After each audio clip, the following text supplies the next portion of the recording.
Greetings and salutations to all of my listeners. Thank you for joining me here on TalkShoe.com. This is call ID number 89564. Caution, Tinfoil Hat Area. I am your host, Kevin Tinfoil, and welcome to the show. Please be patient while I go over some announcements as people continue to join in the call. We will be starting very soon. Tonight, the Free Your Mind Conference fundraiser is going on. It started at 8 p.m. and will go until 2 a.m. at Liberty's, second floor, 705 North 2nd Street, Philadelphia, PA. This was created by Mark Passio of whatonearthishappening.com.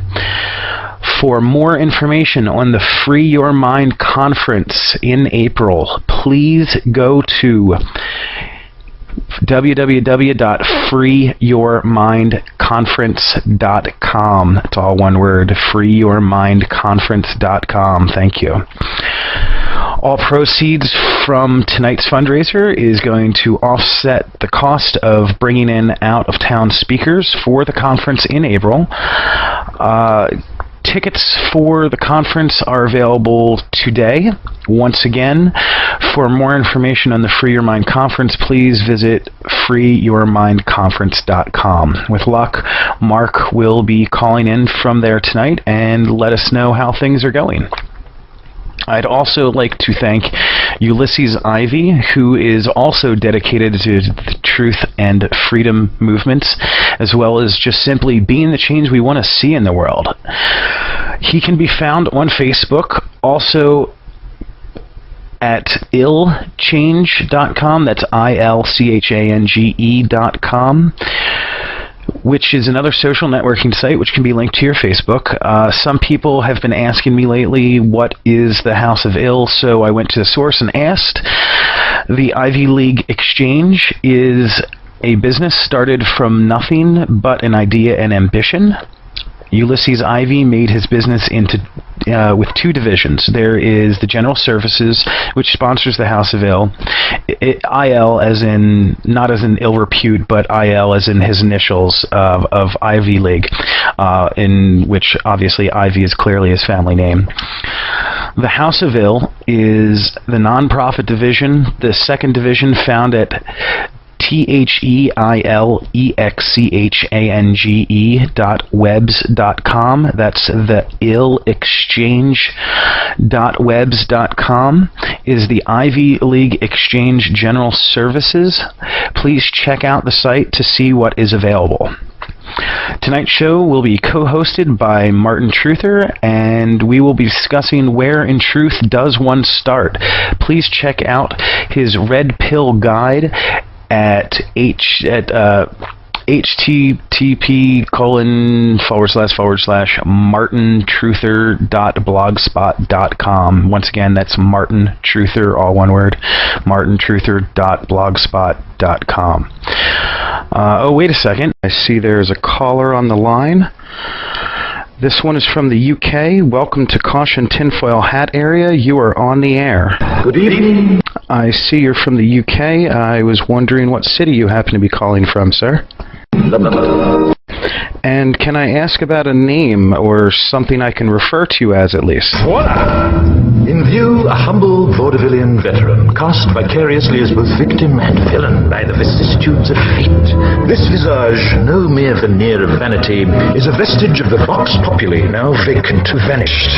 However, this valorous visitation of a bygone vexation stands vivified, and has vowed to vanquish these venal and virulent vermin, vanguarding vice and vouchsafing the violently vicious and voracious violation of volition. The only verdict is vengeance, a vendetta, held as a votive, not in vain, for the value and veracity of such shall one day vindicate the vigilant and the virtuous.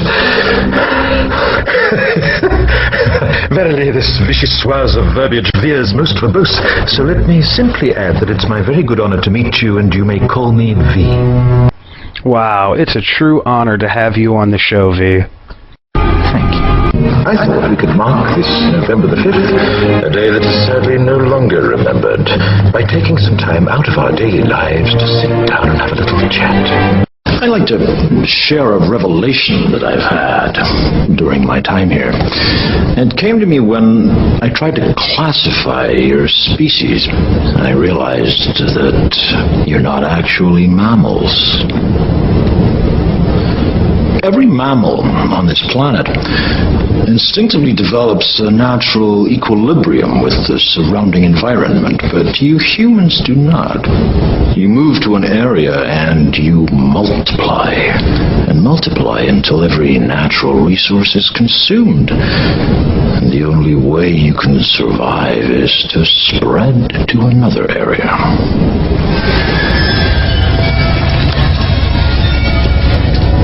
There is another organism on this planet that follows the same pattern. Do you know what it is? A virus. Human beings are a disease, a cancer of this planet. You are a plague. And we are the cure. How did this happen? Who's to blame? Well, certainly there are those who are more responsible than others, and they will be held accountable. But again, truth be told, if you're looking for the guilty, you need only look into a mirror. I know why you did it. I know you were afraid. Who wouldn't be? War, terror, disease. There were a myriad of problems which conspired to corrupt your reason and rob you of your common sense. Fear got the best of you. It's true. The Patriot Act was signed earlier this decade. So what do you think of Obama? He promised you order, he promised you peace, and all he demanded in return was your silent, obedient consent. Yeah, I'm totally with you there. While I've got you on the line, what's your take on organized religion, please? I'm sorry, this is a dead end. Temporary constructs of a feeble human intellect trying desperately to justify an existence that is without meaning or purpose. But, as you well know, appearances can be deceiving, which brings me back to the reason why we're here. We're not here because we're free. We're here because we're not free. There's no escaping reason, no denying purpose, because as we both know, without purpose, we would not exist. It is purpose that created us. Purpose that connects us, purpose that pulls us, that guides, that drives us. It is purpose that defines, purpose that binds us. Wow, you're on a roll. What do you think is the purpose of the New World Order? Cruelty and injustice, intolerance and oppression. And where once you had the freedom to object, to think and speak as you saw fit, you now have censors and systems of surveillance coercing your conformity. I like that you say it like it is, V. I take it you don't dabble in any double speak. Never before has any voice uttered the words of that tongue here. Why? Because while the truncheon may be used in lieu of conversation, words will always retain their power. Words offer the means to meaning, and for those who will listen, the enunciation of truth. And the truth is, there is something terribly wrong with this country, isn't there? To remind this country of what it has forgotten. More than 400 years ago, a great citizen wished to embed the 5th of November forever in our memory. His hope was to remind the world that fairness, justice, and freedom are more than words. They are perspectives. So if you've seen nothing, if the crimes of this government remain unknown to you, then I would suggest that you allow the 5th of November to pass unmarked. But if you see what I see, if you feel as I feel, and if you would seek as I seek, then I ask you to stand beside me, and together we shall give them a 5th of November that shall never, ever be forgotten. We do stand with you, V. Thank you again for calling in from the UK. It's been an honor to speak with you. And if you don't mind, I'd like to introduce my co-host now. No, indeed, it is hardly possible to separate you. Everyone's a comedian. Once again, that was Codename V from the UK, and on that note, I'd like to introduce my co-host this evening, creator of the Facebook page Fall of Illusions, which was Summer of Truth, and the Red Pill Guide. Please give a warm welcome to Martin Truther, everybody. Hi, Kevin. It's great to be here. Thanks for having me on the caution tinfoil hat area. Thank you very much for showing. I really appreciate knowing that everyone's actually out there and thank you very much for coming on board. Where would you like to start, since that's our topic tonight? Where in truth do we start? Well, let's see. I was thinking about this, and I've thought I could start by just telling people a little bit about how things are going with the Red Pill Guide and current approaches to truthing, how we get our messages out to people, how we talk to people about various truther topics, and from there kind of look at what works and what doesn't work. I've been reading up on several models of thinking about the truthing process that we could discuss. And then from there, maybe talk about tips for truthers and open it up for discussion to talk about people's experiences trying to communicate truth to their friends and loved ones and colleagues, and just kind of compare notes on that. Okay. Yeah, that's a good way to start. Do you tend to have issues when it comes to actually comparing notes with, like, say, family? Yes. And in fact, that's part of why I'm on Facebook, is that I've met a brick wall with some family members and feel it's more of a need to work on the larger community at this point in time. The phrase that came to mind was from the Tao Te Ching, is to be like water, in that it flows where men reject and eventually wears down the rock. And so if you hit a hard obstacle one direction, try going around. That's what I'm doing with Facebook. Right on. Good idea.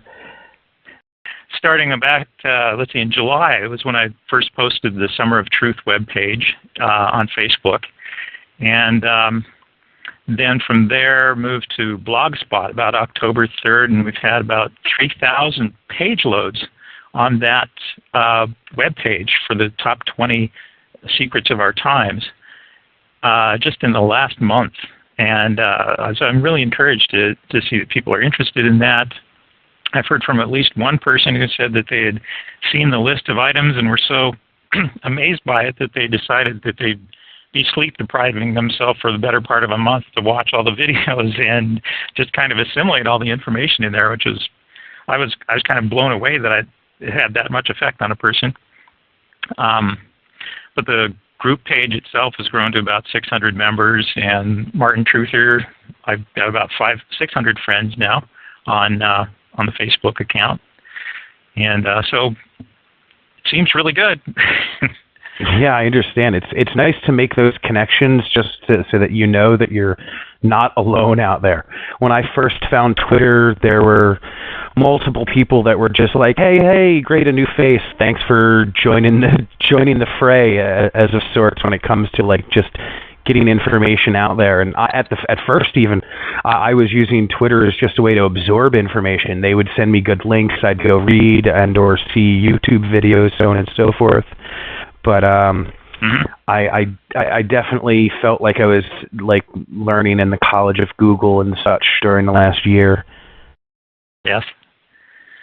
A lot of us have. I think there have been a lot of us going sleep deprived and absorbing new information. I think that there are some truther stereotypes out there. One that comes to mind in particular is the Dan Aykroyd character in the movie Sneakers. Are you familiar with that one? Very well, actually. It's one of my favorites, especially since it talks about the Federal Reserve, and it's kind of all about, like, hacking the Fed and, like, sending money from, like, one group to another in there. Yes, and Dan Aykroyd, I don't know if you've also seen some of his videos about his experiences related to UFOs, but he is very much in real life something of a truther on various topics. But in the film, he plays a nerd technology kind of guy, so there's sort of a nerd truther stereotype that I think maybe a lot of us fall into or get categorized as. But as we go along, we kind of learned a little bit more about what truthing is not. And among the things that truthing is not, it's not like being on a high school debate team where you have a shoebox full of index cards or a database and FileMaker or something, and you're competing to see who presents the best case. I know probably a lot of you people listening to the show tonight have had frustrating experiences where they've made a case to somebody, they presented facts only to have those facts rejected. And so we know that there's a lot more to it than that. But it is a huge part of it. The whole, what was it, the architect of the Matrix said denial is the most expected response, human response. Mm-hmm. And I definitely see that quite often. I wonder sometimes whether or not things are actually even presented to the public sometimes simply because they will then be denied so easily. Well, there's that, but there's also the ridicule factor in the public venues, and that's by design in many cases. There's been discussion about how UFO issues, for example, have been met with ridicule as part of the official policy of containment on that particular issue. That's pretty well documented in Richard Dolan's books about the history of UFOs. So there's definitely psychological operation components to this that we need to be aware of. We don't want to just naively run into public ridicule and not really be prepared for that, not understand where that might fit into the bigger picture. If you're hitting the streets, comedy works quite well, guest 10 actually just said, and I totally agree. There was an Oscar Wilde quote before. Go ahead, Martin, please. I'll look up the quote so I get it right. Okay. Well, one of the quotes that came to my mind earlier was the idea that you can lead a horse to water, but you can't make him drink, or you can't make him think, as the case may be. Yes, you can lead a man to knowledge, but you cannot make him think. It's true. And I hear some truthers using that as sort of a dismissive thing, like, oh, this person's such a sheeple, I can't talk to them. I laid out the facts and they didn't get it. And part of what I want to talk about tonight is that there are tremendous pressures in our society for people to believe in the mainstream so-called reality. There's, cultural, social, psychological, economic, and more. All of these pressures are brought to bear on people. So what we're facing is really beyond a rational dialogue. We're actually pushing people into a corner where this fight versus flight and even freeze responses come into play. It's a traumatic kind of area of information to be getting into with people because it represents such a fundamental paradigm shift in the view on reality. So we're not in a place where we can be just handing out pamphlets on the street like Thomas Paine did in the American Revolution, although that's essentially what I'm doing with my Facebook page. It takes a lot more than that, and I think as the ripples go further away from this kind of core group of truthers that exist on Facebook, the more we need to realize how much we're dealing with psychological barriers and get more sophisticated about it, because we know that the mainstream reality is being projected at people with the full force of mainstream media, with the full force of mainstream academia, and so much more. I mean, it's the full propaganda methods are used as part of the standard practice. And so we can't just hope to counter that with mere logical argument. So I think we need to have more patience and more compassion with the individuals that we work with, that we decide to talk to, because they're, if they are at all open to discussing it at all, they're making themselves very vulnerable and taking what is a very big leap of faith for many people. I think truthers need to remember where they were at a few years ago, or before they started really collecting and looking into the facts about, say, 9/11 or some of the other issues that we talk about. What actually, kind of really woke you up? I mean, for me, it was kind of 9/11. Previous to that, I'll admit, I wasn't much of a Although I will say that I was a truther before it was cool, because I honestly have had my issues with truth because of being adopted and finding out in an awkward fashion at like 9, and it being the truth told to me. But it was then after, like an echo of that kind of hit after 9/11, and the whole being like, it's all about this one group over here, and it's not about us. Even though when you look at the politics behind it all, even just on the official level, you start to notice that like it's our politics and everything that kind of caused the situation in the first place. So that was really a very big wake-up call for me. How about for you? Well, I'm rather embarrassed at how long it's taken me to put all the pieces together and connect all the dots to get to where I am today. In college, I studied classes on interventionism in Latin America, for example, and so I was pretty aware of how death squads were being trained in the United States to go and kill union organizers, teachers, clergymen, and so forth in El Salvador, for example, and Nicaragua and Honduras. So I was aware of the ugliness of their political situation, and yet there didn't seem to be anything to do. It didn't seem to be connected with other things. I still had pretty much of a trust in the mainstream media, even at that time.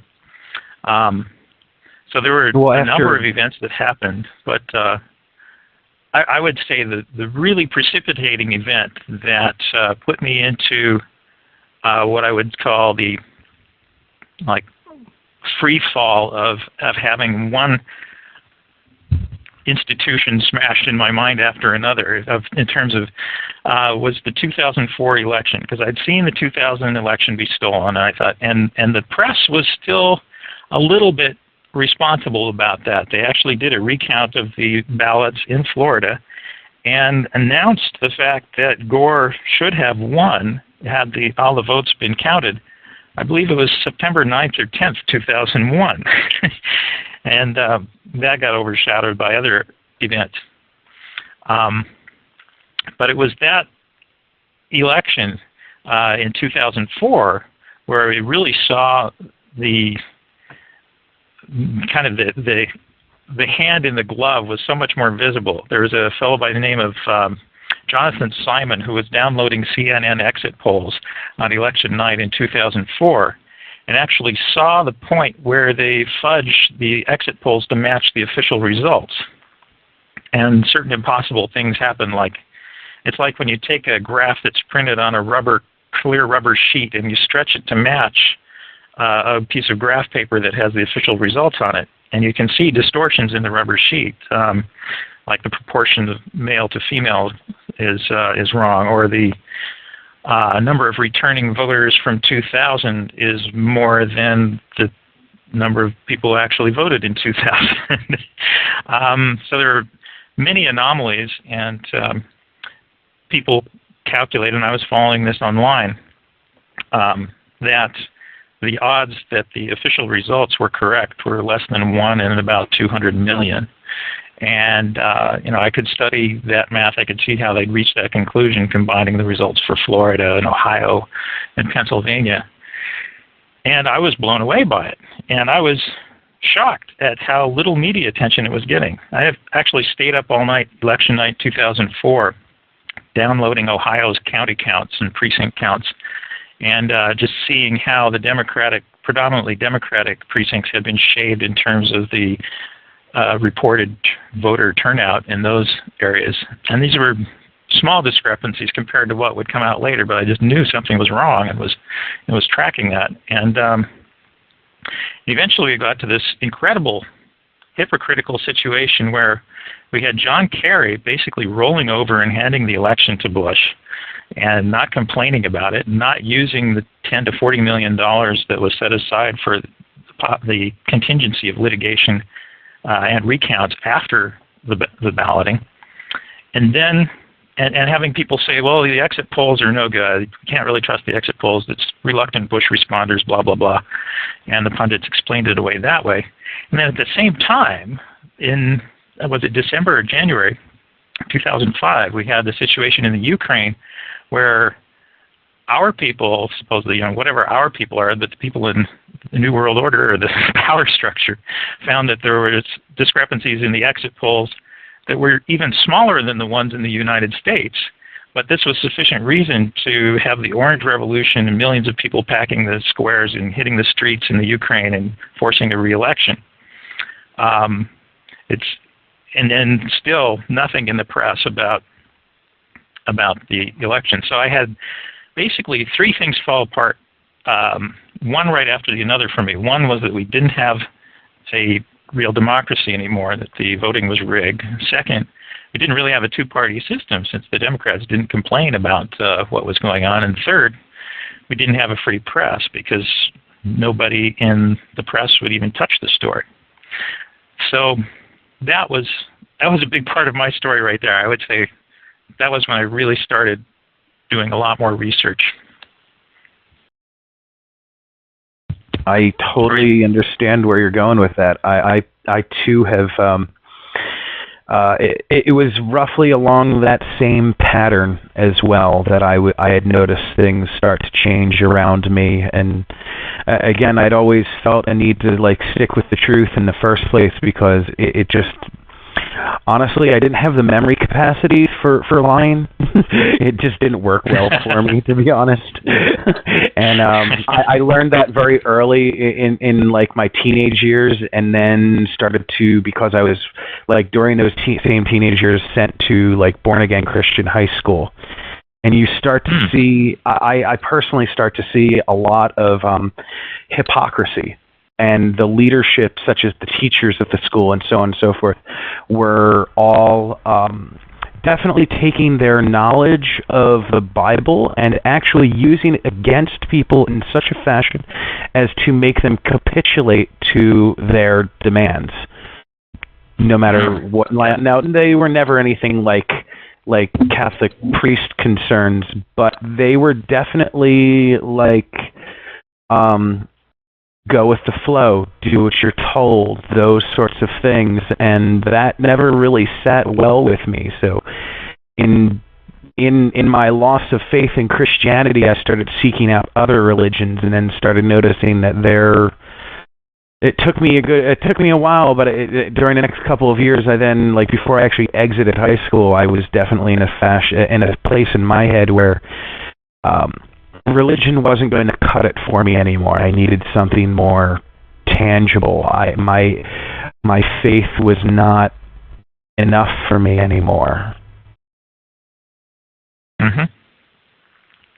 And then, I saw all those political things start to happen, just as you were speaking of, and I lost so much faith myself in government completely the moment I saw 3 days of watching Katrina happen.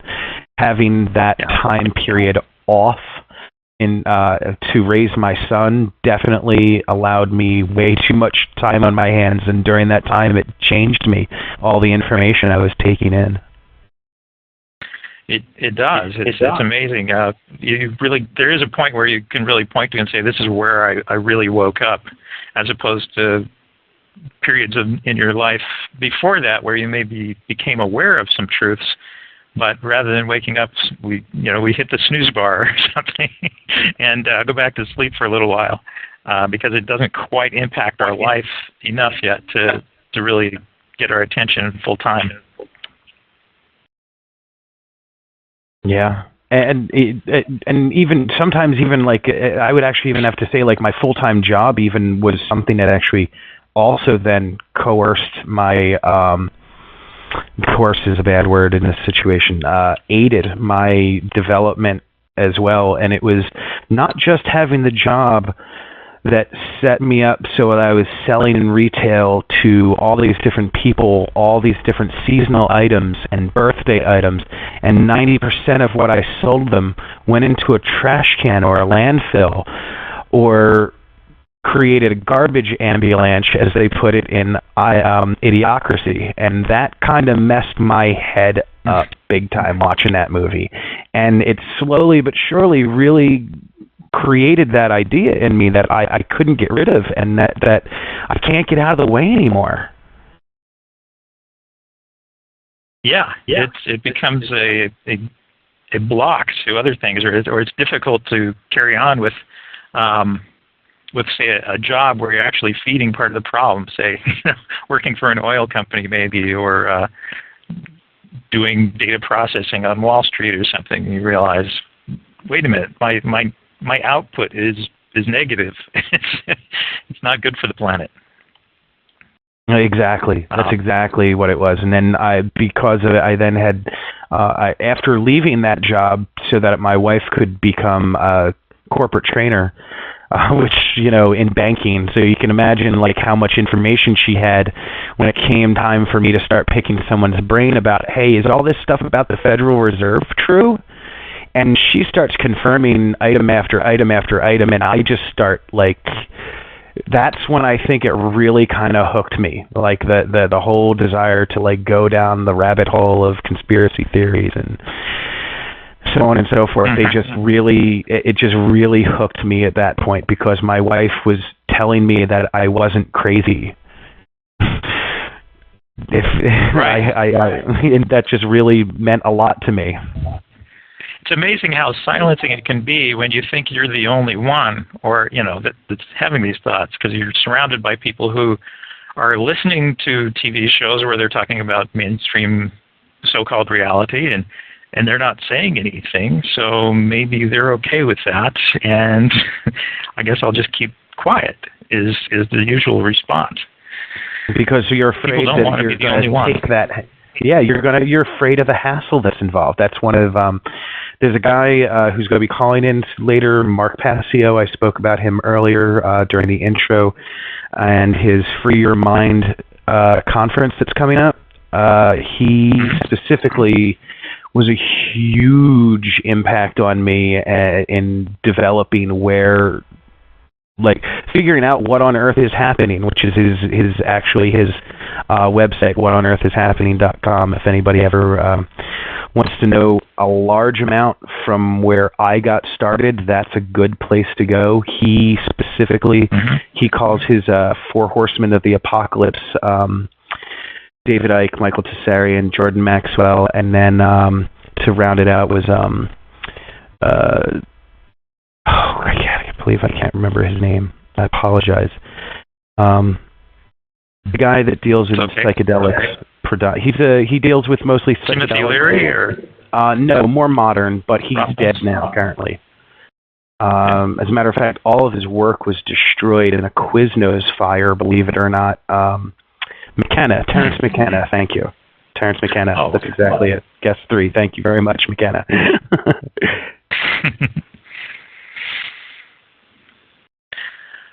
Well, what we're kind of processing right now is our own stories. And one of the things I was thinking earlier was that you can take a class in university about constructing logical arguments or constructing rational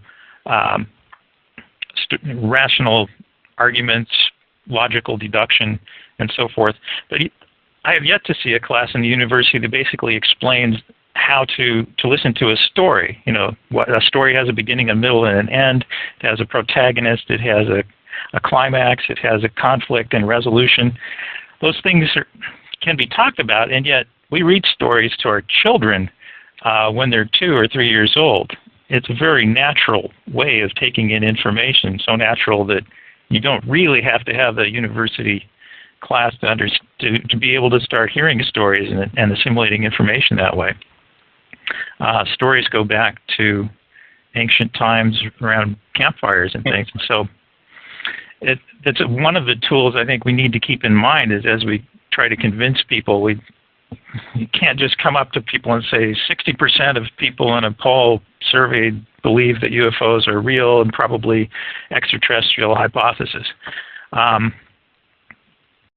People don't know where to take that information in. But if you have a story about even one person, or one person at a time, explaining, there's driving down the road, there was this light, whatever,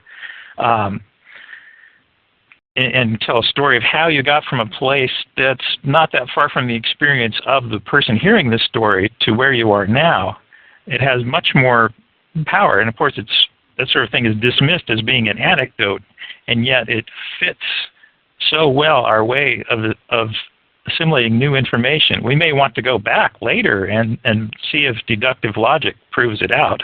But for the first time to really hear the story, for the first time to really take in the information, I think a story often works best, and a personal story at that. Allegories are actually also like allegorical stories where you can actually get a serious point across that's like kind of under the level of what you're actually saying on the screen. Like the Matrix itself specifically is like the perfect allegory to so much of what's going on in the world. On so many levels. Where the red pill comes from. Yeah, exactly. And the deeper you go in the quote unquote Matrix, as you follow it around to figure out what's going on, you see how it's all interwoven and how it is almost like through the blending, it kind of creates a system of control around us, for lack of a better term. System of control within the story, or you mean within the allegory of the Matrix, for example? I apologize. I probably skipped around a little bit there. I wasn't thinking as I was speaking completely. But like the allegory specifically of the Matrix, there are so many control grids in that, and then when you look at real life, there are all these control grids there also. Yes, it's powerful in that it's able to introduce that framework of understanding in a way that it's not as threatening as starting out with the idea that it's about reality. It's wonderful how science fiction can do that. Yeah, They Live is another one that's like really spectacular when it comes to the basic allegory of what's going on. It was even billed as a horror film to start out with, which I think is perfect because when you leave the theater, you really notice what the true horror is, and that's the fact that all this is really going on, even if there aren't aliens involved as the story showed. But like in real life, people really are that corrupt and really are selling each other out. And life really is as bad as it looks like in that film. Sometimes in some places, depending on which level of the exploitation chain you're a part of.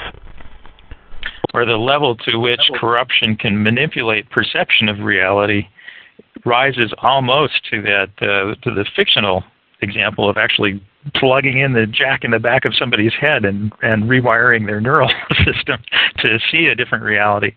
You take the combined impact of all the different pressures in our society, the skewed media presentation of many subjects, the academic gatekeeping that goes on to make sure only certain truths are taught. The consensus of opinion makers, yes. All of that comes together as reality manipulation, but you might not see that without having seen a fictional representation such as the Matrix. And it becomes all the more powerful when you realize, wow, what will it look like in another 5, 10, 20 years?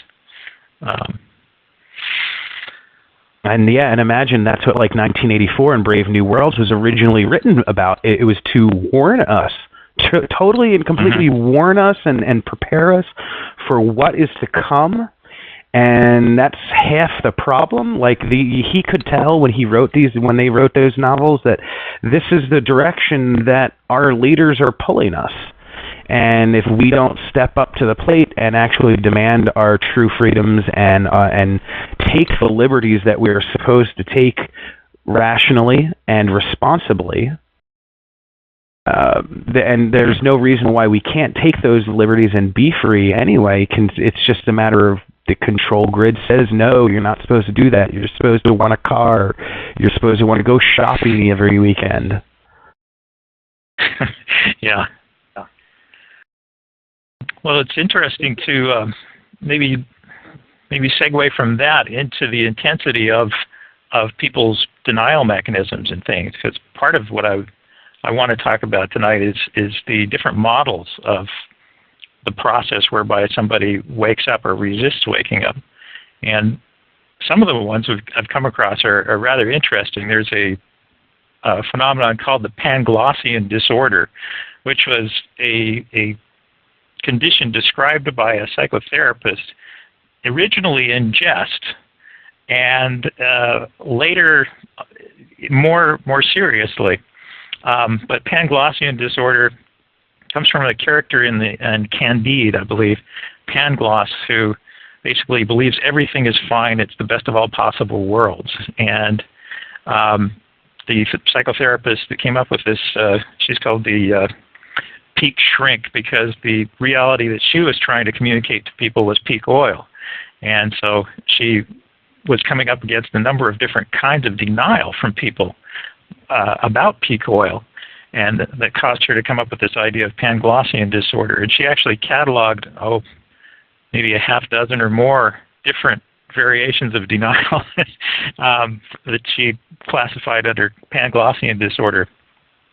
Like one she called the Rhett Butler variation, which was, I just don't give a damn about this, or various temporal variations such as, well, that'll happen after I'm dead, or I don't have time to worry about that now, or, those things are, there's always a crisis just around the corner in human history, and somehow things have always worked out, and this one will work out too.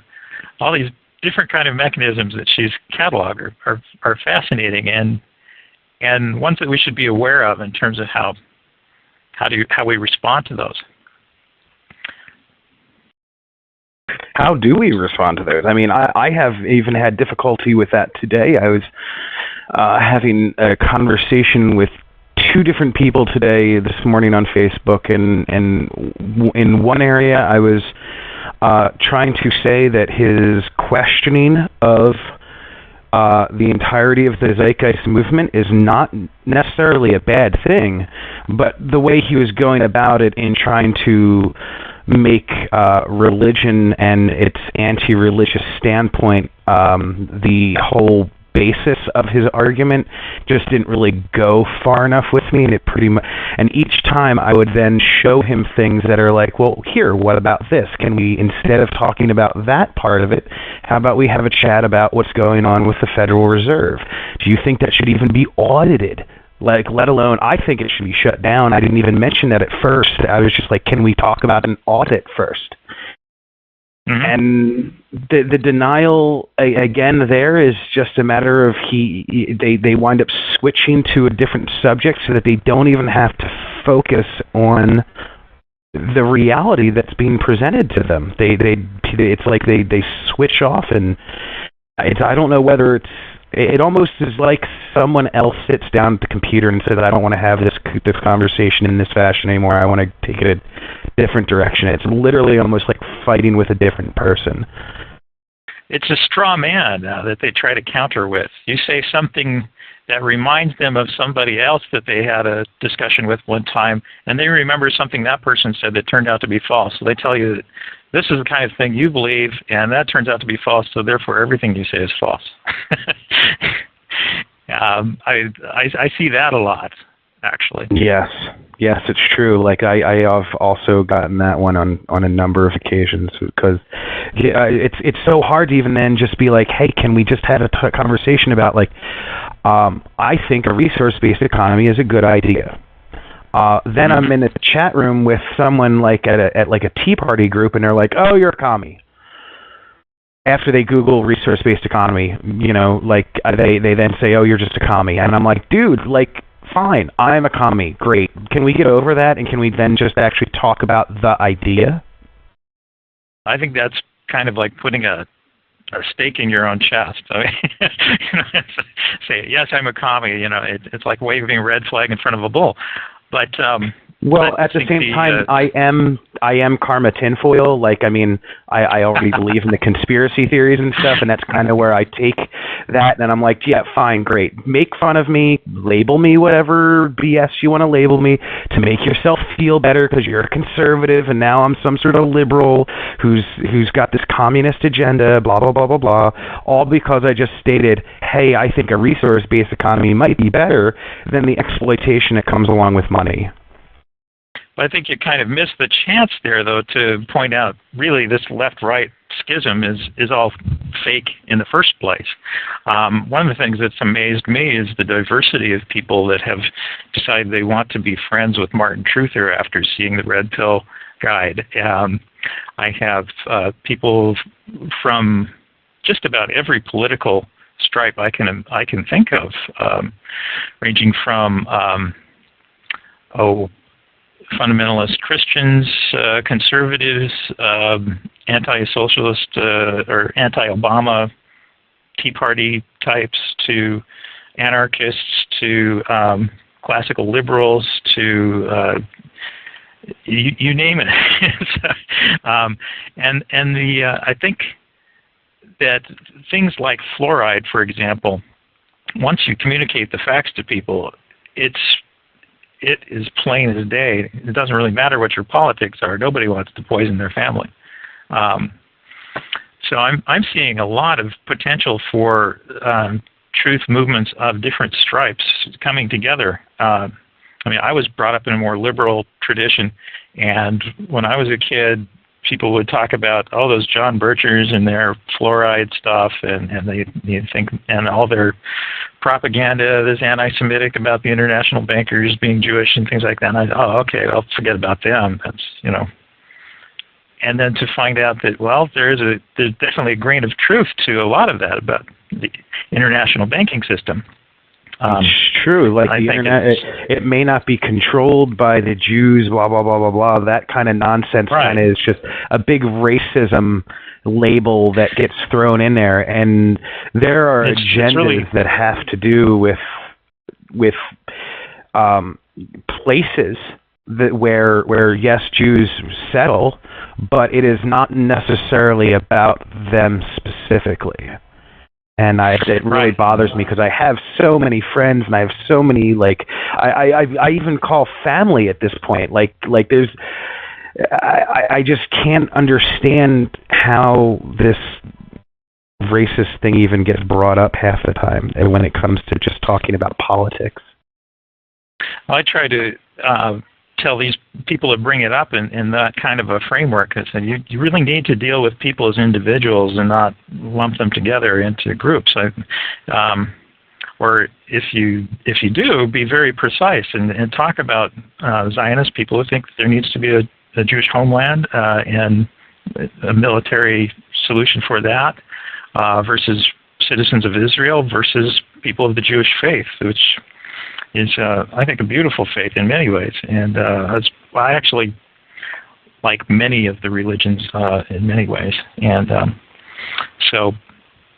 yeah, there's so much beauty. Try to urge people to be precise. There is so much beauty that we can learn from other cultures and other races and other religions. I've never had an issue with that. It's always a matter of when people take their pride in such a thing and try and shove it down your throat. Mm-hmm.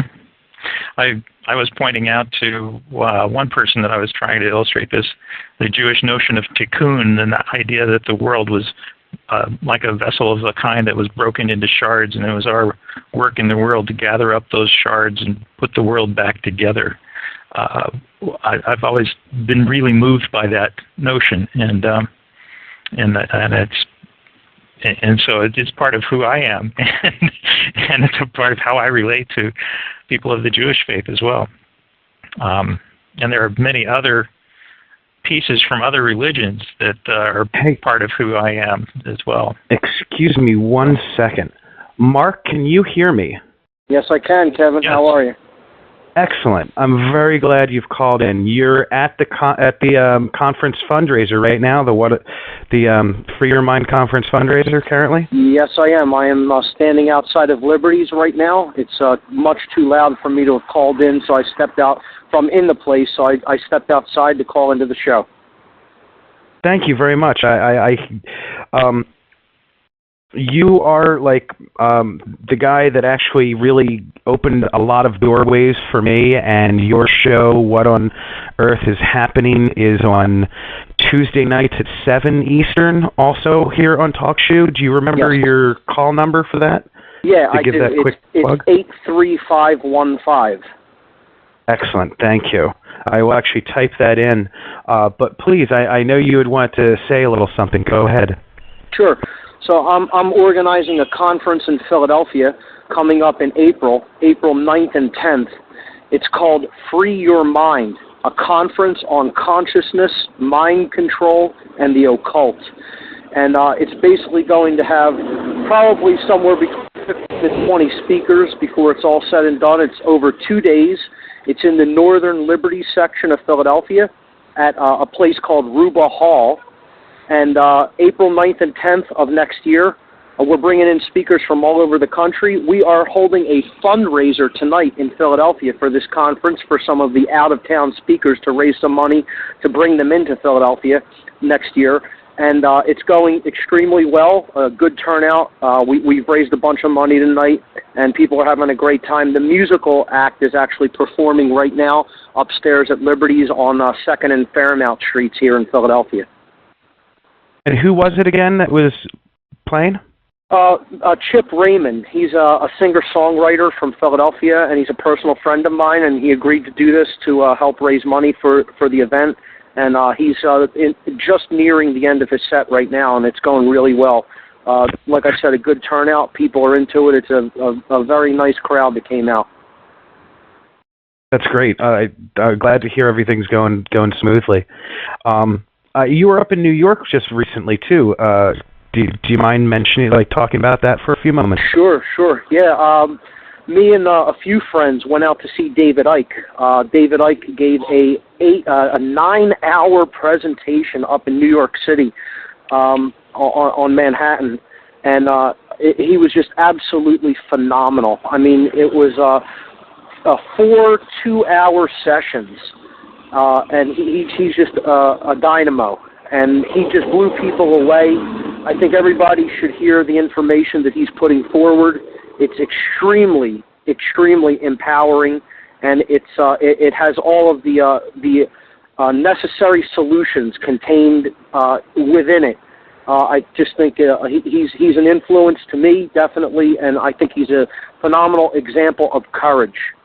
So I definitely salute David for even being able to give a marathon lecture like that. I mean, it made me appreciate how difficult it is for a speaker to hold someone's attention span for that long. I attempt to do that in some of my lecture series, but David held the attention span of a crowd of about 2,500 people in rapt attention for over 8 hours solid. I have a guy named Dennis in here on my chat. Can I ask you one more question? Sure. Specifically about, do you mind me putting you on the spot a little bit with David Icke? Me? You're talking to Mark? Yeah, sure. Yeah, go right ahead. Yes, Mark. Yeah, go right ahead. The guy was talking specifically about how there are no reptiles, they're just evil humans. And you have a great little way of explaining that when it comes to the brain. Can you try and give us as fast as possible, because I know you have other things to do and I don't want to hold you up. No problem. Thank you.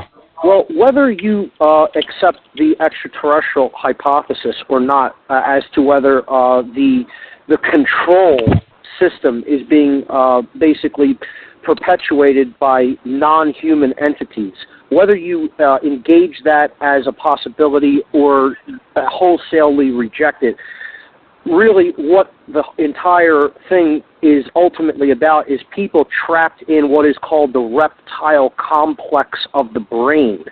They are in a modality of consciousness that is reptilian, whether they are actual physical entities that we would call reptilian beings or not, or whether they are humans that are trapped in a reptilian mode of consciousness. See, the brain has 3 basic compartments or complexes within it. There is the reptilian brain, or the R complex of the brain. It's comprised of the brainstem and the cerebellum, and this basically governs motor skills, but moreover, it controls functions like survival, fight or flight response, things like that. So it is the part of the brain that responds when survival is necessary. And Then there's a part of the brain over the reptile complex called the limbic brain, the limbic system. This is the part of the brain that governs emotions, basically all of the emotions that we feel, whether positive or negative. Above that, so that's called the mammalian brain, this limbic system, the part that governs emotions. The part on top of that is the newest evolutionarily in the brain structure is known as the neocortex, the new cortex. So this is the higher order thought center functions, is what this part of the brain controls. This is bilaterally symmetrical. It's comprised of a left and a right brain hemisphere. So this is what we traditionally think of as the gray matter of the brain. And within this part of the brain, there's something called the prefrontal cortex, which really governs the most conceptual order thinking and the highest ability to reason within our species. And also it concerns the thoughts that are basically dealing with morality. And this is the part of the brain that we need to really try to bring into balance by balancing the functions of the left and right brain hemispheres in unison, so that this part of the brain acts as the executive center of the entire brain complexes. If we don't bring the brain hemispheres into balance, what basically happens is one of two things occur. If there is left-brained dominance, the limbic brain tends to shut down and the R complex dominates, and you have a controller or reptilian type personality that is based purely in survival and fear-based consciousness. The opposite effect is if there's a right brain chronic imbalance, the limbic brain will basically take over and the person is essentially ruled by their emotions and does not have the ability to really reason at a higher conceptual level. So that's basically how the brain complexes function in a nutshell and in a very overly simplified explanation, but nonetheless, that's basically how it works. So a very mainstream idea, too, the idea of the triune brain, separating the reptilian from the mammalian and the human, the cortex, the neocortex sections of the brain. It actually comes into play in areas of understanding cult programming and deprogramming as well. So that's absolutely correct. Yes. Yeah, one of Mark's highlights is definitely into the mind control aspects of the tapestry, which is the conspiracy theory tapestry, as I call it. But Mark is definitely one of the guys that I respect quite a bit when it comes to learning about the mind control aspects. His show delves deeply into truth and freedom and how these things are all intertwined and how we can actually finally break free. Kev, I'm glad that you're basically following along with the show and its concepts and what I'm trying to get across to people, and I really highly respect you for what you're doing. It's all about taking action and getting out there and doing the work on the ground, and you're doing that. So my kudos to you. Just absolutely great that you put a show together on your own, and I wish you the best of success with it. Thank you, Mark. You too. Again, feel free to stop by again anytime. I might even actually like to do a show with you at some point in the future. And please, everyone, check out Mark's show also on Tuesday nights. Kev, thanks so much for having me on. Thank you, Mark. Thank you again. Great. I'm going to get back into the fundraiser, and anytime you want to do a show, you just get in touch with me, and we'll go for it. Sounds like a plan. Thank you, sir. Fantastic. You take care, man. Good night. Well, Kevin, that was really great for Mark to come on and introduce the notion of the triune brain, which is conventional science, by the way. It has, even though there is a reptilian brain, it is not necessarily connected with the other theories about UFOs and extraterrestrials and so forth. Yeah, this one definitely this take of the reptilian stuff that Mark has on it seems to definitely fit more into people's reality that they can accept. I personally haven't come across any reptilians myself, save for like on TV, like the TV show and stuff like that. But I will recognize that in much of the past stories, the histories from around the world, they are all very dragon oriented and such. And then when you also get into things about the Anunnaki, that is also seems built upon the basis of where they get the whole reptilian ideas and ancient gods and space aliens. But again, more reality based, that you can actually tell someone that you like. You could go up to at least a nurse or a doctor and really break down to them the brain and talk with them, and they might actually really want to engage you then. You know what I'm saying?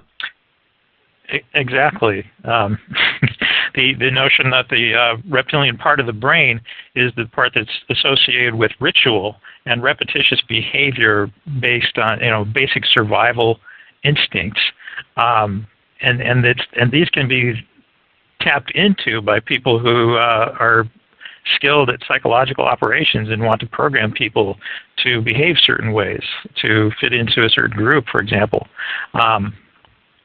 One of the models that I've been studying about how we need to learn to communicate better about what most people call conspiracy theories has been the notion of a cult model.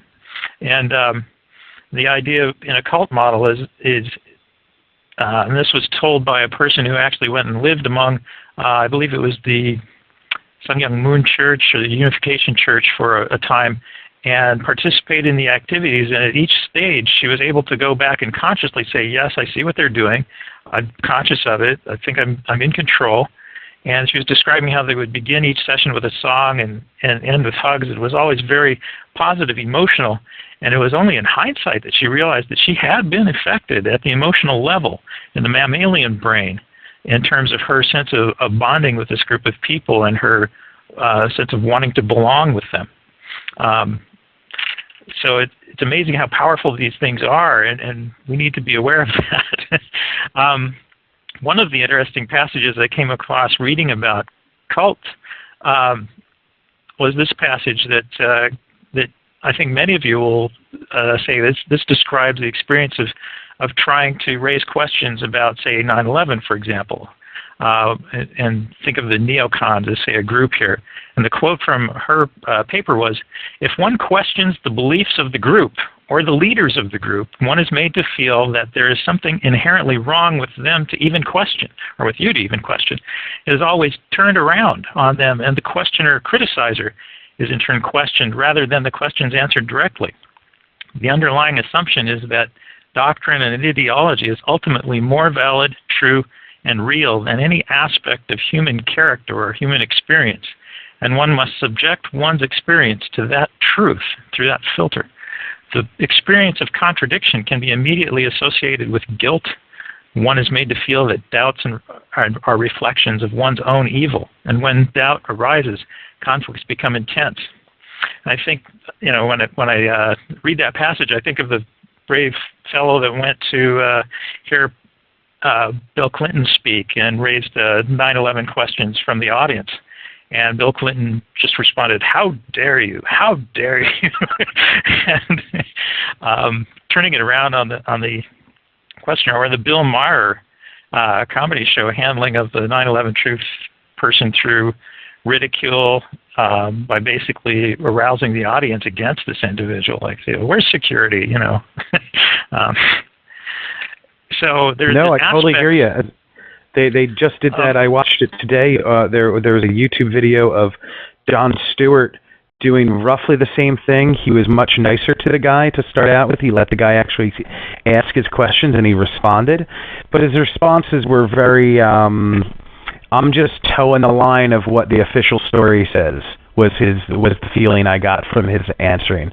Like, if I say that 9/11 was an inside job in front of all these people, I'm going to lose my job. Are you kidding? So he positions himself kind of from the center of what what he believes is the middle of the road, what he believes is the consensus of the mainstream culture. And by speaking from that center, he imbues himself with the authority of the larger culture in a way.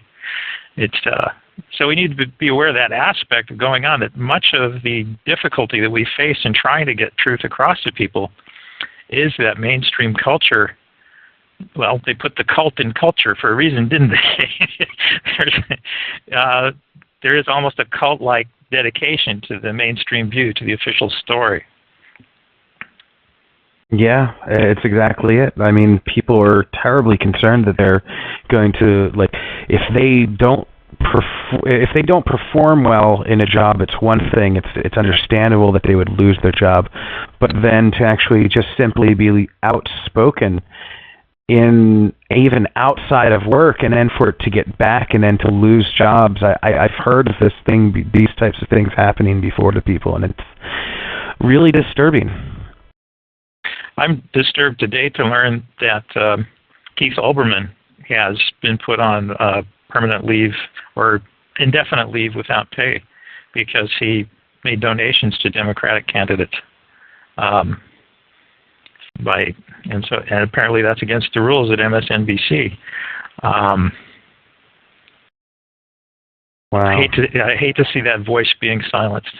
Yeah, no, I hate to hear any voice being silenced. That's part of the reason why I'm actually doing this show, is to give people a chance to share their ideas of conspiracy theories or even just what corruptions they see. I mean, even simple basic things of basic corruption, as far as I'm concerned, fit in with the whole conspiracy theory genre because it's still an abuse of power, and generally it's often done by more than just one person.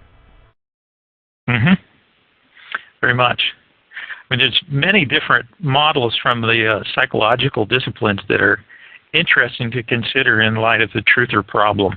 One I came across was by an author, Chellis Glendinning, who wrote a book called "Hello, My Name is Chellis, and I'm in Recovery from Western Civilization." She proposes that Derek Jensen does a lot of the same work too. Sorry to interrupt. I just like to throw that in. Oh, that's okay. Oh, no problem. Part of what she talks about is that it's a lot of the conformism that we have in our culture and the adherence to linear and destructive processes as far as the environment and relationships with other people is related to trauma and PTSD. And she thinks that the symptomology of people stuck in these patterns of thinking is very similar to PTSD patients. And she proposes something more along the lines of a 12-step program as originally codified by Alcoholics Anonymous, where you get together as a community of people supporting each other in a change process and a mutual intervention, and go through steps of appealing to a higher power, recognizing that your life has been difficult to control, etc.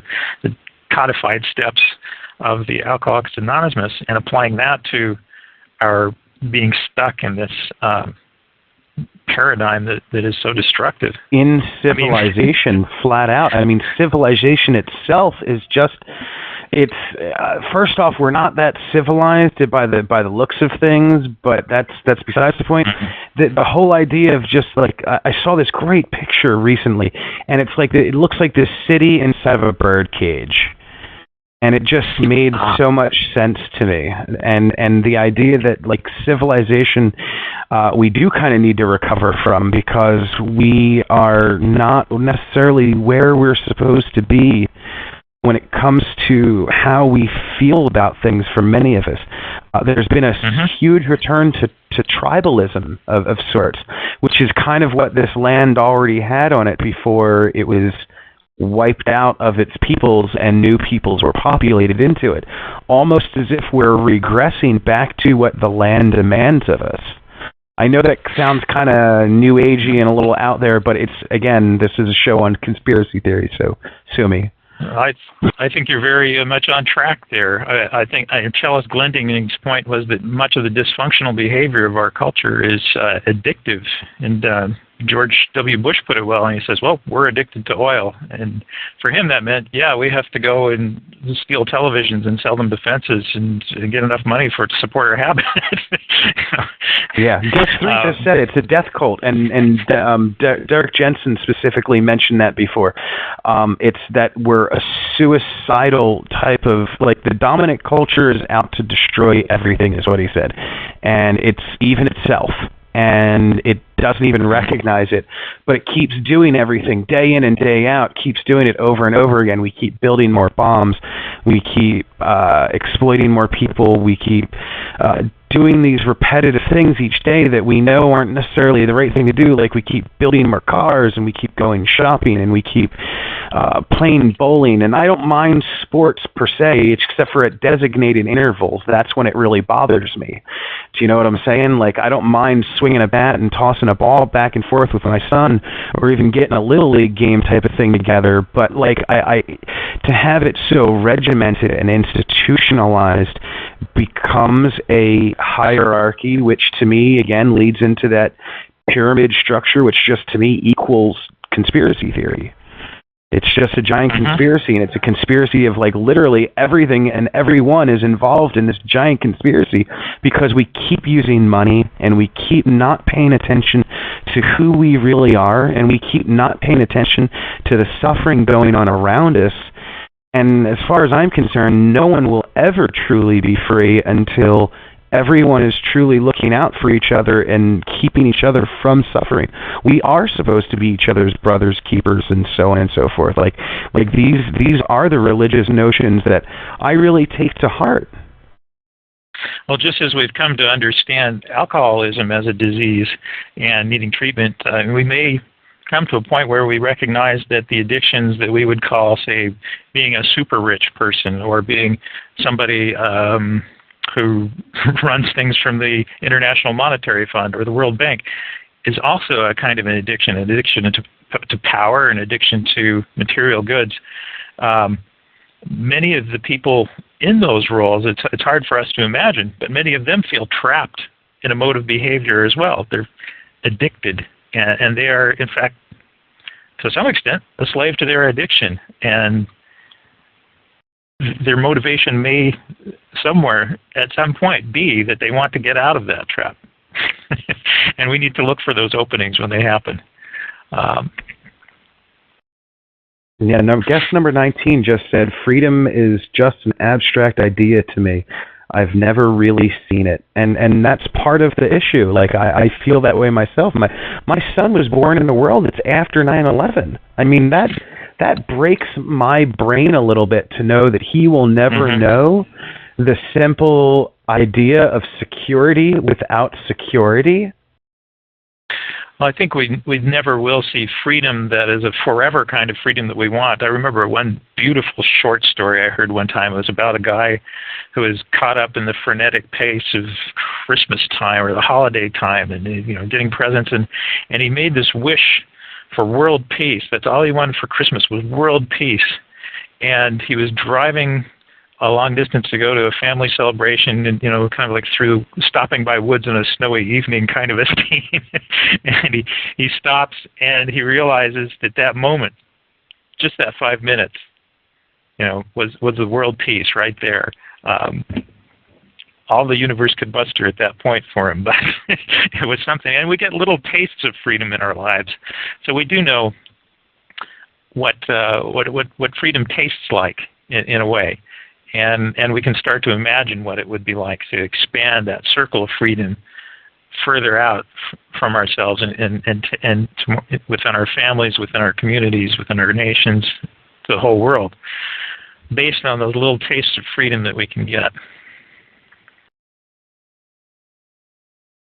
It's great. That's really beautiful. That's exactly like where it really does start. You need to just find that little bit of appreciation for those moments of zen that you have where you do know you're free.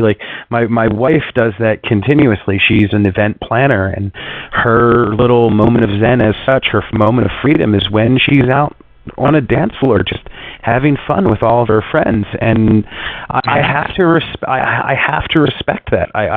There are times it kind of hurts that, like, you know, she's not at home sitting on the couch with me while I'm babysitting and stuff, but like, I know she needs that moment of freedom and peace to just go out and do what she's got to do for herself.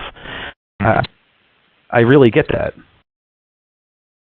There's a powerful scene from the movie Zorro with Antonio Banderas as the young Zorro and Anthony Hopkins as the old Zorro, and they're in the Zorro cave or the Zorro retreat somewhere, and he's teaching the young Zorro all the skills of being this almost superhero person with behind the mask. And on the floor is this circle that's just as large as one's arm span, tip to tip, of fingertip to fingertip. And that's sort of the first circle of control that the Zorro character learns. And so you're in this crazy world that's run by corrupt politicians stealing ballots out of ballot boxes as part of what the larger plot is about. And yet you've got this retreat you can go to, and you can create this circle that is your control, and then a circle further out that is the length of the Zorro whip from the center. And that's the second ring of control, and training the Zorro character. So I think we all need to establish our circles and say, within this circle, I'm free. Within this circle, I am sustainable. We can build our ideals, starting small and then going out from there. I totally feel you. As a matter of fact, it's kind of what I've been doing myself in Philly and in Bucks County. I know two different groups. I'm basically a part of, I've signed all the official documents where my wife and I are both official volunteer members of this one organization, and we are trying to get a Earthship built inside of Philadelphia. If anyone that doesn't know what Earthships are, just look up earthship.com. But in a nutshell, it's very quick. It's sustainable housing made out of recycled materials, and you get all your food created out of hydroponics, and you get energy out of solar and or wind, depending on what your setup is, as well as water catch systems to run all of your water and such. And these types of ideas are being repressed because they could cause so many cripplings of the different aspects of our society. Like, we need plumbers and pipe fitters and architects and engineers here and carpenters there. And it would take for everyone to then learn how to build our own Earthships and become sustainable, would then make those people not necessarily necessary in society. And we'd wind up leaving the specialization society and get more into the idea of, like, what Robert Hyland joked at, where our specialization is for insects, and everyone needs to know how to do all these different things in life. They just need to. I think one of the things we're learning in these last few years is how much society, or the dominant paradigm, grinds to a halt when the banking and home loan industry grinds to a halt. I mean, if you had people building their own houses out of essentially garbage, used tires, cans, bottles, etc., like Michael Reynolds does for Earthships. And there's a great documentary out called Garbage Warrior that he's in, and he has, in a scene there, he's talking about what it's like to wake up in the morning when you own your home free and clear, and it provides your energy and it provides much of your food. And you think, wow, what should I do today? It's a great little piece about freedom within the context of architecture. Exactly. I truly find, like, when I first saw these things, I was actually just looking for a way that I could escape money, and as well as provide for a future for my son. And I was just like, wow, if I can figure out how to build these things for myself, I can teach that to my boy. And then literally we could start teaching everyone else about it. And it's just the idea of expanding that circle of freedom really struck a chord with me when you said it, because of my beliefs in the Earthship projects. Because again, once we get something like that going, we can teach everyone else how to do it, and eventually we don't need money anymore, and poof, we all can create our own careers that don't need to rely on the daily grind. It's just no longer necessary. We're now functioning as a real civilization. That's what makes it such a wonderfully radical idea. That's great. Yeah, somebody else is just saying they don't have money in Star Trek and look into the Venus Project, someone else said, and these are other great, like the Venus Project is like this expansive city version for anyone who doesn't know that the Zeitgeist movement is all about trying to get created, and it's basically a citywide version of the personal idea of the Earthship. Yes, that's the taking it to the biggest circle. So if we want to start with a circle that's as big as our own home, we can build an Earthship. And then if enough of us do that, we can expand it from there. I guess another model, I don't know if this is a good time to segue, another model of communicating truth to people who have maybe resisted it up to a certain point in time is the Elizabeth Kubler-Ross model of death or grief. 5 stages of death or 5 stages of grief. And I think people who have become truthers can probably go back in their own life stories and think, oh, yes, I had a period of denial, and I had a period of anger, and I had a period of bargaining about this particular truth, and depression, and finally, maybe not acceptance, but accepting of it as true, if not accepting of it as what I want to see in the world. And so those 5 stages, it's good to be aware of. As you're talking to somebody, you realize, oh, I'm not going to get them immediately to acceptance today. They're still in denial. But keeping those stages in mind. Wow, I didn't even think of that. That's a very... What were who created those, that concept again?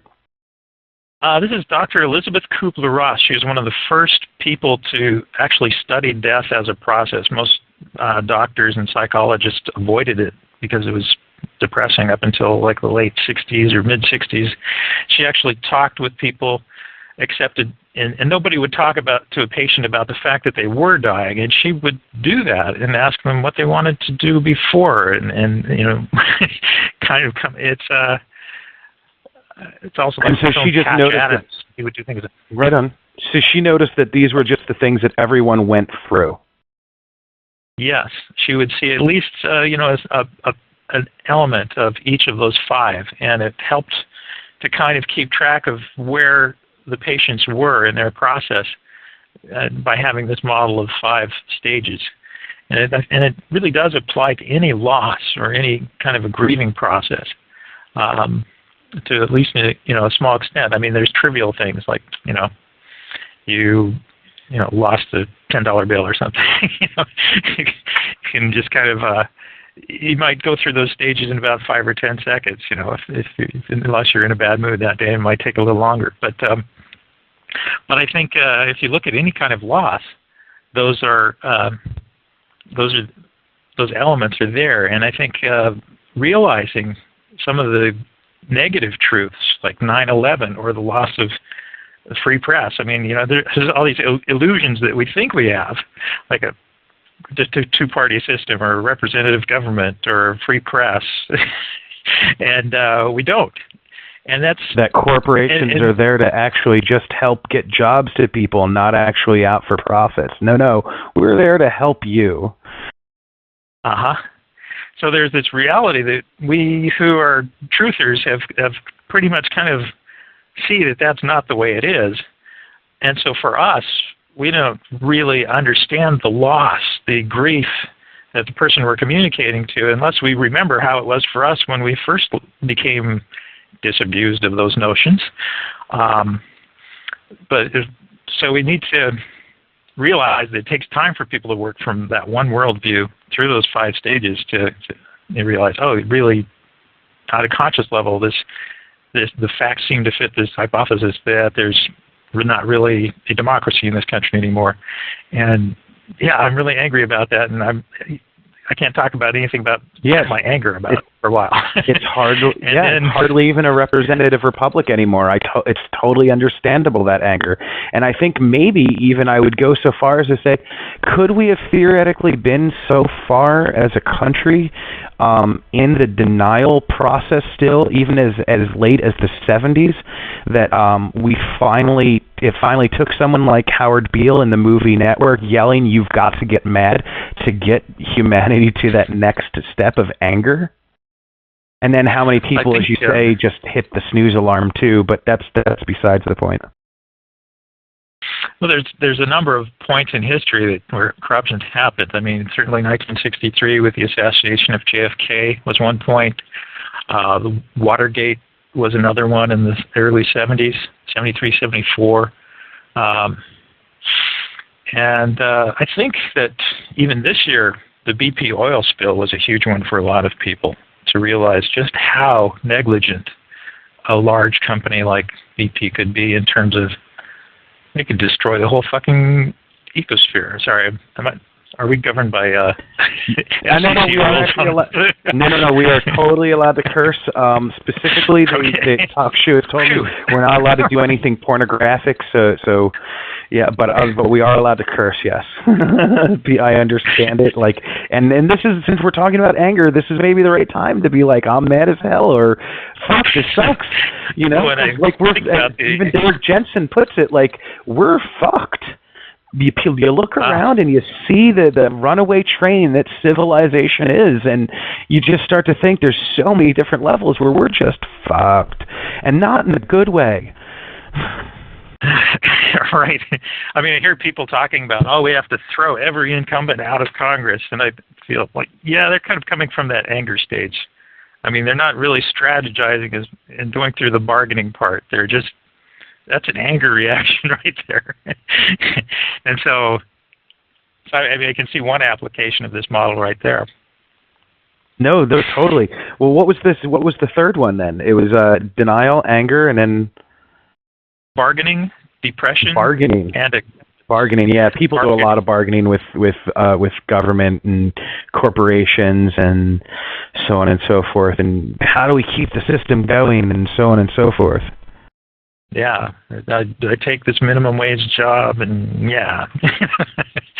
Yeah, I've gone through that myself. Like, I'm half about ready to go back to like just finding anything where I'm even just delivering pizzas or working in a bakery or something, just because I'm at a point where I don't know what's going to happen next as far as like money coming in. Like, and I think I'm not the only person that's feeling this. Like, I'm not about to go ape shit and go crazy, like, say, in the movie Falling Down, but I'm understanding when people do that sort of thing. Like, I was even, like, robbed in a back alley once by two guys with a gun and pistol whipped, and they only took the money I had on me, which is like $13, and the delivery that I was taking to the house as a pizza driver with a couple wings. And it was very easy for me to forgive them after about a week's worth of serious anger and maybe even some depression. But at a certain point, it kind of hit me that the entirety of the conspiracy that I have seen of what society is kind of has forced them into doing these desperate acts in order to just try and survive. That's true. That's going to a level of compassion I think that a lot of people don't quite reach. But that's you're absolutely right. And someone just asked me in the chat room if non-whites were the ones that robbed me, and unfortunately, yes, it's true, they were not. But I really don't care about that. I understand that it's not a racial issue, it's a social economic issue. These are the factors that people need to pay attention to. I don't care whether that guy lived in my neighborhood or in a poor neighborhood, or I don't care what color the guy was. What I pay attention to is whether he was brought up in my neighborhood versus a poor neighborhood. Like, that's what really made me recognize, as I'm like taking my son to school the next day, after this happened to me, I'm on a bus going through North Philly, and I'm looking around, and I'm like, if I was in this slum, I might want to go out and rob people too in order to get out of this situation, or to just get something out of the situation that life has dealt me at that moment. It's a horrible thing to think that, like, you may have to rob someone just to get your next meal, or to feed your child. I mean, this is like Les Mis. I mean, wasn't Les Mis even all about like Jean Valjean? He was being chased by this cop the entire show because he stole a loaf of bread for his daughter, and this was all during like the French Revolution. Like, this is a very close to home idea for me. Mm-hmm. Yes, Jean Valjean, Les Miserables. I think that it's a Broadway show that resonated with a lot of people, and as well as the story. But yeah. So after bargaining, after bargaining, what came next again? That's depression, and then Depression. finally acceptance. Yeah. That makes sense. Yeah, yeah. These are all definitely the different aspects I have slowly gone through in order to get myself to where I am over various different subjects, specifically the whole, not just the robbery, but like just growing out of the old belief system that I had. And that is probably the biggest obstacle for truthing, is people realize that if this is true, there's going to be that depression stage in there somewhere. This is, I mean, that makes it hard to communicate the darker truths, like the conspiracies and wars, 9/11, depleted uranium, all of these really horrible things, as opposed to the lighter truths about our spiritual nature and evidence that our consciousness is continued beyond the bodies that we're in at this point in time. That stuff is kind of like the icing that helps make it all possible. It gives us strength to deal with all this. So I guess I've kind of come to the end of the models that I have for understanding the difficulty of communicating these truths. Now I guess I have a few items that I call the tips for truthers that come from the article that originally got us started on the idea for this show, Where in Truth Does One Start? And I don't know if you want, we could go over some of the concepts in that column. We've already touched on part of it. One was to tell your story, because stories often go across, at least initially, much more easily than a deductive kind of argument. People are more receptive to a story.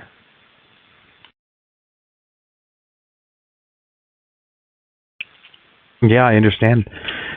I guess, can we slide into a different topic? Are you finished with this currently? Sure. Okay. Gatekeepers. Gatekeepers in the media and academia, or? Yeah, in general. I guess I will give a base idea as to where I'm going with this, and I'd like to hear your take on it all. Earlier we were speaking about David Icke, as well as I mentioned like Tsarian and Jordan Maxwell. And since this is conspiracy theory, we're talking about, let's get real. Like it's hard not to mention someone like Alex Jones. And many people say that these people are just simply gatekeepers to the truth, and they don't want you to actually know anything. They just want you to stop at their level and buy all their books or DVDs and so on and so forth. And I feel that, I really do. And I often wish to just tell people that the gatekeepers are always there. The gatekeepers are actually holding the gate open to your next level of truth. You're just stopping there to learn what you can from them as you move on to the next level. Right. You don't keep going through the same gate over and over. You proceed to the next one. whereas the gatekeepers themselves kind of stay and function pretty much in one place. And then you were also speaking about how in like academia and so on and so forth, and in like there are even like gatekeepers in like say news organizations and political organizations, and I was wondering if you could touch on that. Well, certainly within the media. I mean, we know that the CIA has placed people under Operation Mockingbird within the major news organizations to help control the range of dialogue in the public discourse. We also know from Carol Quigley's assessment of the CFR's history in their papers that at one point they were asked to put together a list of, do a study of what it would take to control generally the dialogue within the national press, which was all newspapers at that time. And they came back with the answer that by owning or controlling the editorial policies of as few as 12 to 20, maybe 25 newspapers nationwide, they could generally control what was perceived as the mainstream positions, what the bounds of discussion were, or what was perceived as a proper course of inquiry. And it's hard to look at the media that we have now that's owned by 6 major corporations and not think that that plan was implemented and that there is indeed a controlling, a governing force behind the scenes that controls what subjects our media is willing to report on. I certainly felt like that was the case with the election of 2004 as an example, because it wasn't just one reporter that was not willing to report on it. It was all of them within the mainstream media.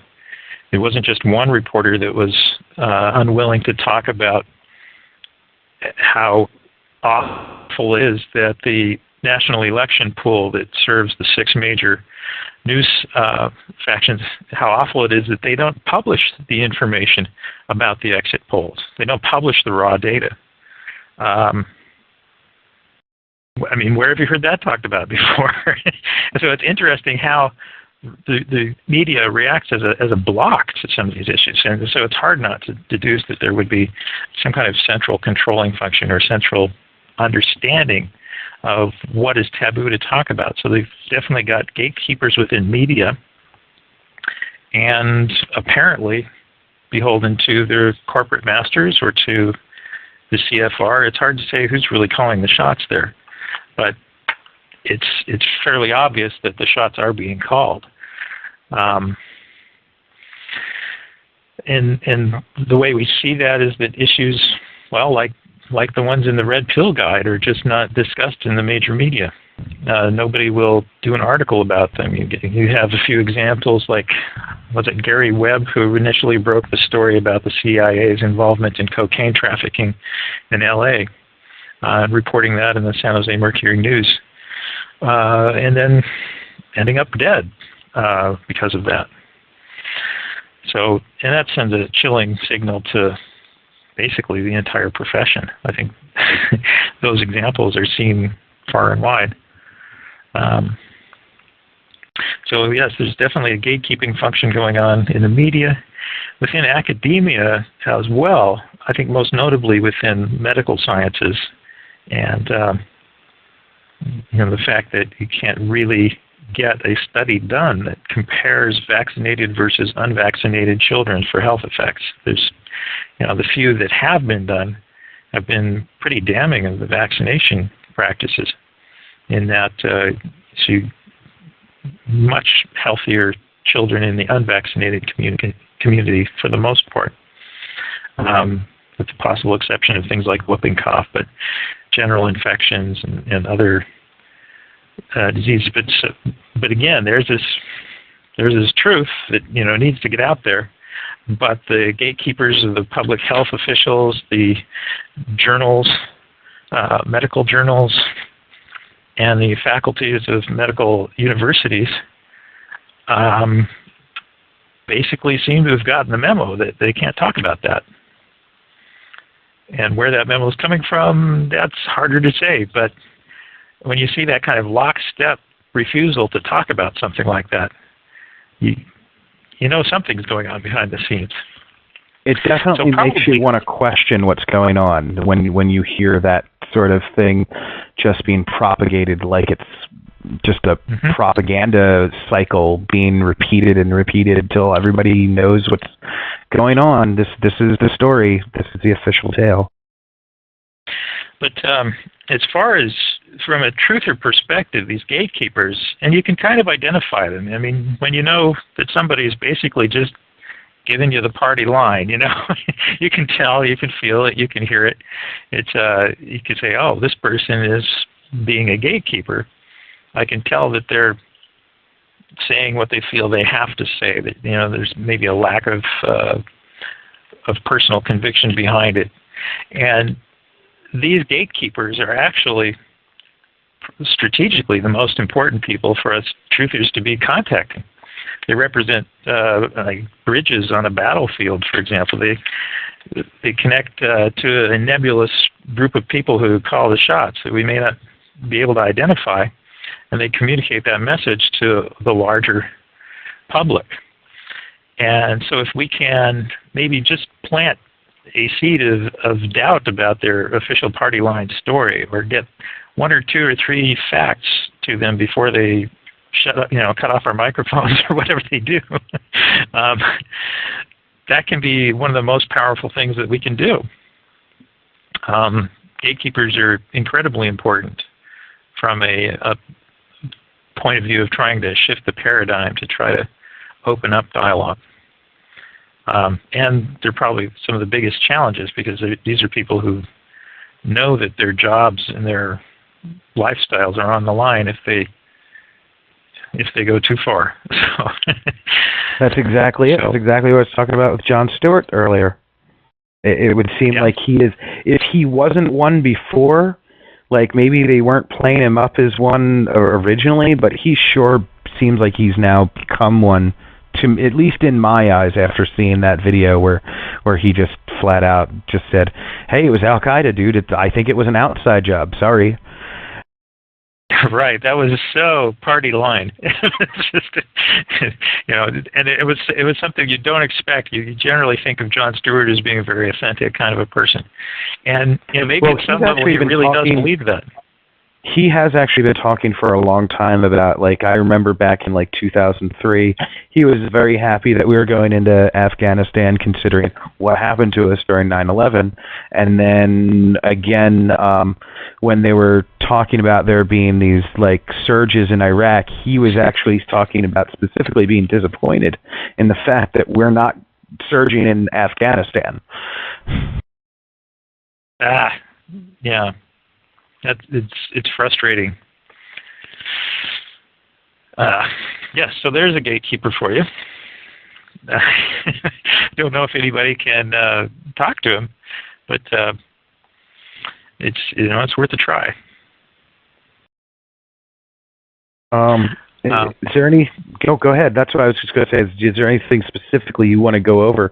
We're actually winding down to the last 20 minutes here. Well, let's see. I guess I could just briefly go over the tips for truthers.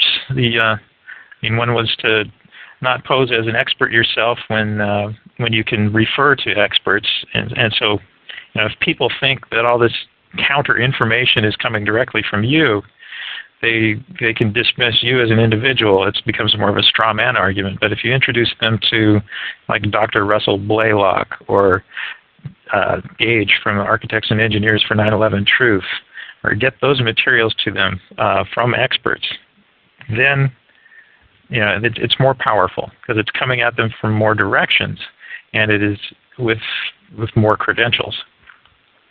And of course, ignore that if you actually happen to be an expert on some of these topics. So, let's see. And we talked earlier about the power of telling your own story. So, I mean, you are obviously the expert on your own story. So that's an exception where you can, friend to friend, family member to family member, tell them how you came from believing A to believing B, and they're more likely to hear that coming from you than they would from any expert. Another guideline is to start with health-related truths, like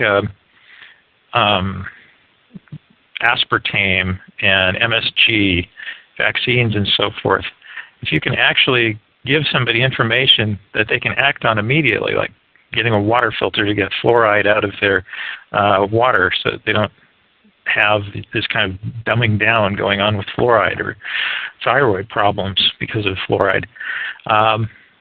Excuse me, I just had Rose Parker ask me, I would like to see the, oops, hang on, it's going away, hang on one second. Chat was a little fast, hang on one second. I can put the link there. It says, yes, yeah. Actually, she was asking, I would like to see these tips for truthers on the Red Pill guide of the top 20 secrets, or at least somewhere in your blog. Yeah, it'll probably be another blog piece. Some of them are in the Where in Truth Do We Start entry in the blog. I haven't actually pulled them out as, you know, bullet-pointed tips at this point, but that's developing. It's all a work in process. So it does seem like we're all kind of venturing out on this new science, this new frontier, which is truth. And I almost wish one of the things I've recently had brought up to me is in all of my taking on the trolls of sorts, they have brought to me many good ideas. And one of the best was specifically just bringing the scientific method to the research that I'm actually doing. Bringing the scientific method into the research, I always try to do that myself. And then there's different standards of truth for different kinds of disciplines. In journalism, there's the notion of multiple independent sources for a story. If you can find multiple independent sources, you've got a story that you could run with. Within the judicial system, there's a standard of truth of witnesses and affidavits, evidence. That constitutes truth within that sphere. In the sciences, it's experimental evidence, but not so much as people would like to believe, because I mean, sciences don't just study things in test tubes. They study astronomy, they study geology. These are not repeatable. These are studyable phenomenon, but you have to go back to instances like a 1907 earthquake or the eruption of Mount St. Helens and the data that you have from that event. But you don't have a laboratory someplace where you can reproduce these results. So different standards of truth in different disciplines, and I think they all have something to contribute. I mean, if we have the UFO community is struggling trying to come up with physical evidence, and we have the long history of personal testimony that physical evidence is sequestered and taken by military powers to be off to Wright-Patterson Air Force Base or other places where they put it away. So there we have an absence of physical evidence that would be needed for a scientific kind of a truth paradigm, but we have plenty of witness testimony, which would fit in with more a legal, judicial kind of a model of truth.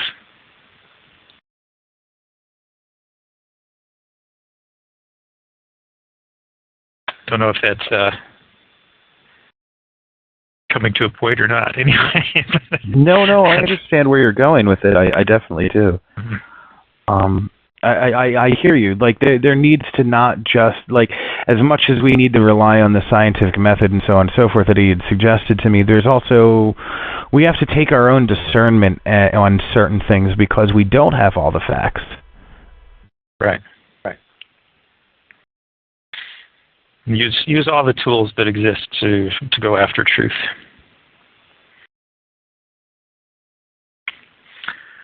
I guess one of the hardest things to communicate to people is how distorted the media is. And one of the tools that was useful for me is the Project Censored It comes out every year with a group of the top 10 unreported stories.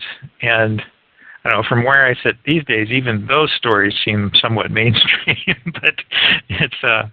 But it was a model that helped me to understand that the mainstream media did do a kind of self-censorship, or it appears to be self-censorship, but we don't know exactly what goes on behind the scenes.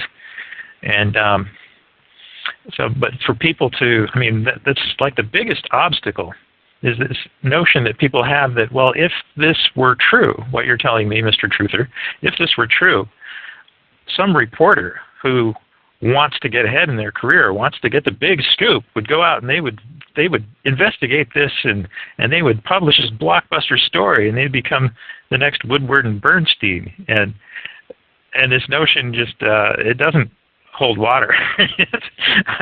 We know lots of stories. If we had, ace reporters from CNN or MSNBC at our disposal, we could say, here, investigate this. This will pay off.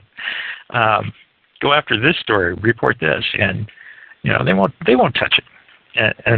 But so getting people to understand that the media is that constrained, it really is a big hurdle. And once they understand that, they can start to see how so many of these other truths might have been covered up for as long as they have been. And somebody else just brought up Jesse Ventura conspiracy theory, or is he just a shell opportunist? It's a good question. I mean, that's kind of what I was talking about before with Alex Jones and such, and all those other guys, because is he just looking to get ratings, or is he actually out to really get the truth out to people? And then I've got on top of that, which really, one day somebody said something on Twitter to me, and it just broke my skull, and it really twisted a knot in my head because I couldn't deny the nugget of truth in where they were going with the concept, and that was simply that the quote-unquote Illuminati. I'm not saying I believe this myself, because I think that I've seen too much of the New World Order aspects to trust anything like this, but nonetheless it was said, the Illuminati is actually there to wake us all up, and they're actually doing all these things slowly because they don't think that we'd actually be able to handle it, process it psychologically from where we were last century to where we are now. And they've been going through this process by waking people up. Theoretically, the suggestion is that this magical thing that they did with 9/11 was a setup not to actually kind of rip people's third eye open and make them start paying attention. And I mean, I even, in where I'm going with this is, like, I will give even credit due to, like, George Bush, because he actually gave everyone a desire to pay attention to politics once again, in having taken our country so far off track from even where previous presidents like his father or Clinton had. Well, it's hard to say what the intended effects and the unintended effects are there. I think we could be grateful for some of the positive effects that I would say were probably unintended, but maybe there are higher forces at work that do have the intentions you're talking about. You are generous, somebody just said. Yeah, I'm not trying to be that generous. It's just a matter of the idea was presented to me, and there was just something that I couldn't back away from the truth I felt reverberating in that concept. I'm not saying that it's definitely true or that I definitely believe it, but for something made me not ignore the statement that this was actually all being done to wake us up. Even like there was like a whole numerology thing that Mark had shown me, where with the way the numerology works out on the building, on like the plane numbers and the flight times and building addresses and stuff. And because of the numerology and how it worked out, it just left this idea that there was more, that people were really trying to plan this stuff out. And the numerology, the way it all planned out, added up into these numerical sequences that fit a pattern that the way he explained it just seemed to make sense to me. It's hard to describe this one over the radio. I apologize for everyone trying to keep up with me here, but the idea that Building 7 didn't get hit by a plane and get taken down was meant to happen specifically because it would leave that question in there, and that people would then start to wake up and wonder, what about that Building 7 and so on. Or did they intend to hit that with the plane that was shot down over Shakespeare? Yeah. That's exactly but, exactly what it was. The Air and Force then the idea is that the fact that people supposedly took control of that plane and took their own brains back kind of then took away from the numerology in their setup, and it because Building 7 didn't go down properly, they had to then bring it down themselves using the controlled demolitions. It wasn't the whole setup didn't go off as planned is what they were saying, and because things didn't go off as planned, it made me wonder whether or not it was unintended effects or like you say, some sort of higher power, or even could there have been aspects or elements inside of the Illuminati that are like, how do we make this not work the way they want it to in order to help humanity?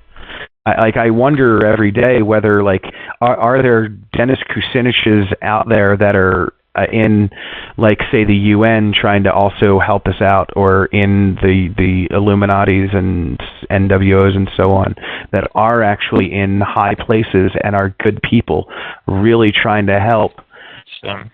Or are they just being drowned?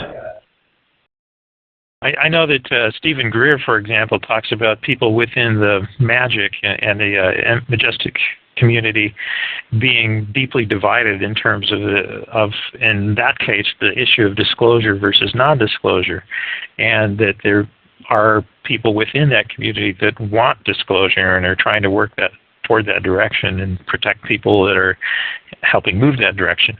But it's hard to evaluate those because that's just coming from one source. I don't know of any corroboration of that assessment of what's going on within the community. And it's hard for me to go out on a limb with numerology on these kind of things, even though it's some interesting coincidences. But in my mind, I guess the word coincidence does come up. The valuable thing, I think, though, is to come to the possibility when you think about real reform. I sometimes think about what happened in South Africa and with Nelson Mandela and the Truth and Reconciliation Commissions that they had after Mandela was elected president. There was one of the beautiful things about the movie Invictus. What were they like in victory? Could they be better than the people that they were under for all those years? And that's rising to that occasion. And so what kind of a revolution do we want to see? What kind of reform do we want to see? Are we going for a French Revolution model where we prosecute everybody that did wrong and send them to the guillotine, or are we talking about more of a Truth and Reconciliation Committee kind of an approach that says, look, we just want to get on the right path and we want people to stop what they're doing, and we'll give you this chance to come clean. And either you come clean now and receive some measure of immunity, or later and get fully prosecuted. And I think there's some value to getting to the society we want by going toward more of a Truth and Reconciliation approach. I think a completely, seeking completely revenge for all of the things that have been done might actually put the day of getting to the society we want further off, because obviously it would be resisted much more. Yeah. The furthering of the violence would only beget further violence. So if there are views that we can have that will allow us to think, well, maybe these things happened for a good reason, or maybe there's some good that came out of these things, it might help if we decide to go with a path of truth and reconciliation. I'm not sure the, the sense of the truther community is in that or not. There's still some very, very angry people, and I'm pretty angry about things myself too. So yeah, I understand. I can't believe it's already a 2-hour mark here. Like, we've got like less than a minute left, and I want to thank you so much for being here. It's been great fun, and thanks for having me. I love your idea to start the show. The caution tinfoil hat area is a great, as you put it, a funny place to discuss serious issues. Yeah. It's great. Thank you again for coming on. Next week, Okay. I do want to mention that I am going to have, once again, that's Martin Truther, actually, of what's your blog name again, please? It's martintruther.blogspot.com, and the Facebook group is Fall of Illusions. Thank you. I want to now, since we're going to go past the 2-hour mark, just so I can mention one last announcement for next week. Again, thank you very much, Martin, for coming on and listening and engaging this conversation. It's so nice to know that there are others out there that are actually interested in even having this conversation. It was a great pleasure. Thanks for having me on. Thanks again. On the 11/12 show next week, Chris Augustine of aliensthetruth.com and Michael Austin Melton of MUFON PA's Philadelphia metro area, including Bucks, Montgomery, Chester, and Delaware counties. Like, obviously, this guy's like my neighborhood regional director of MUFON. Both of them will be on. That is Chris Augustine and Michael Austin Melton. They will both be here as co-hosts, just like Martin Truther was here with me today. Michael is also actually the coordinator of the Free Your Mind Conference, so please check that out once again, the freeyourmindconference.com. Both will be here on Caution Tinfoil Hat Area Internet Radio next week from 10 p.m. until midnight Eastern Time, where we will be discussing exopolitics and disclosure. Thanks everyone again for coming and listening and engaging us and talking to us through chat. It's really nice to know that people are actually paying attention and are actually interested in this, and that I'm not alone in this, sitting here on my couch. So thank you all. I really appreciate your time, and that's it. That's a wrap. I'm going to end recording now.